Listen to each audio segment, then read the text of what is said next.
అందరికీ good morning అండి. Bachirao IAS study సర్కిల్కి welcome అండి.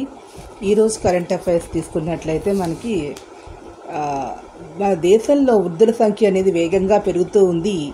1960లో సగటు ఆయుష్ 43 ఏళ్ళుగా ఉంటే గుర్తుపెట్టుకోండి, ఇప్పుడు 71 సంవత్సరాలకు చేరింది.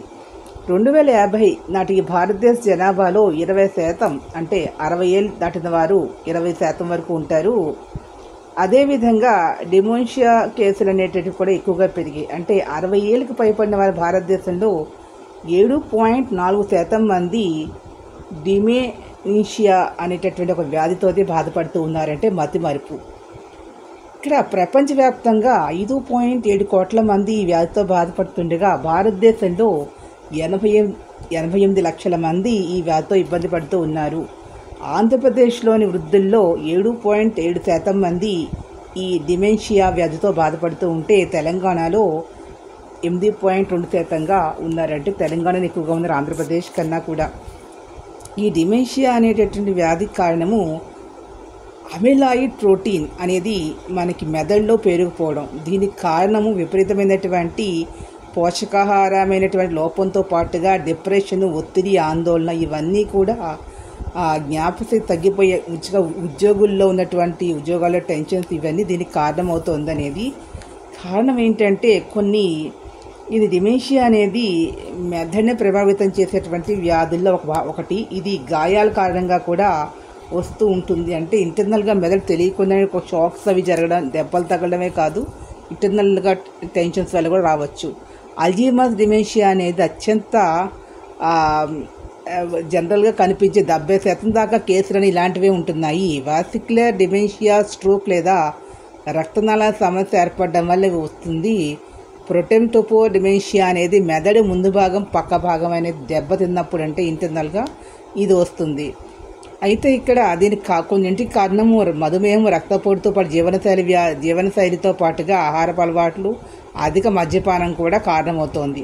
Vitamin B12, folate, thiamine, vitamin D ఈ లోపాలు అనేవి జ్ఞాపశక్తి మీద ప్రభావం చూపిస్తాయి. కాబట్టి విటమిన్ లోపం లేకుండా ఇది అందేటటువంటి ఆకుకూరలు, కూరగాయల ద్వారా చిన్నప్పటి నుంచి అలవాటు చేస్తున్నట్లయితే ఇటువంటి ఇబ్బందులు రాకుండా ఉంటుందనేది. జ్ఞాపక శక్తిని పెంచడానికి ఒమేగా ఫ్యాటీ ఆమ్లాలు, అదేవిధంగా ఆక్రోట్స్, తాజా పండ్లు, కూరగాయలు ఇవన్నీ కూడా మనం తప్పనిసరిగా తీసుకున్నట్లయితే రకరకాల వ్యాధుల నుంచి బయటపడవచ్చు. ప్రపంచ ఆర్థిక వేదిక గ్లోబల్ రిస్క్ పర్సెప్షన్ సర్వే 2024-25 ప్రకారంగా తీసుకున్నట్లయితే ప్రపంచవ్యాప్తంగా భౌగోళిక రాజకీయాలు అనూహ్యమైనటువంటి మార్పులు చేసుకున్న తరుణంలో ఆర్థికంగా, పర్యావరణపరంగా, రాజకీయంగా, సాంఘికంగా, సాంకేతికంగా కూడా ఎన్నో ప్రమాదాలు అనేవి ఉన్నాయి. కాబట్టి అనేక అంతర్జాతీయ ఒప్పందాలు అనేవి చేసుకుంటూ ఉన్నారు పర్యావరణ పరంగా, ఆర్థిక పరంగా, శాస్త్ర సాంకేతిక పరంగా. ఇక్కడ తీసుకున్నట్లయితే పర్సెప్షన్ సర్వే ఏంటంటే జీవ రసాయన ఆయుధాల ముప్పు. ఇక్కడ రాబోయే 10 సంవత్సరాలలో అంతర్జాతీయంగా శాతంలో తీసుకున్నట్లయితే ముప్పు ఏర్పడే అవకాశం ఉన్నటువంటి వాటిని అసెండింగ్ డిసెండింగ్ ఆర్డర్లో క్వశ్చన్ ఫ్రేమ్ చేస్తే ఏ విధంగా ఉంటుందో చూసుకుంటే, జీవ రసాయనిక అణు ఆయుధాల ముప్పు అనేది ఎంత శాతం ఉంది అంటే 79% కనిపిస్తుంది. భౌగోళిక ఆర్థిక ఘర్షణలు అనేవి 76%, సాయుధ పోరాటాలు 72%, భూ వ్యవస్థల్లోని పెను మార్పులు అనేటటువంటివి 63% ఉన్నాయి. నియంత్రణ లేని వలసలు అనేటటువంటివి 62%, సైబర్ గూఢచర్యం దాడులు అనేటటువంటి 57%, జీవ వైవిధ్య నష్టం, పర్యావరణ వ్యవస్థ పతనం. ఇది వెరీ ఇంపార్టెంట్ అండి.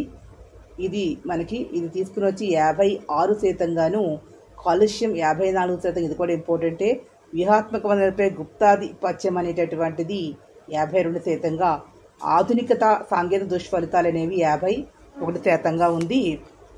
అతి తక్కువగా ఎఫెక్ట్ అయ్యేది ఆధునిక సాంకేతిక దుష్ఫలితాల వల్ల 51% మాత్రమే. అత్యధికంగా జీవ రసాయన అణు ఆయుధాల ముప్పు అనేది గుర్తుపెట్టుకోండి.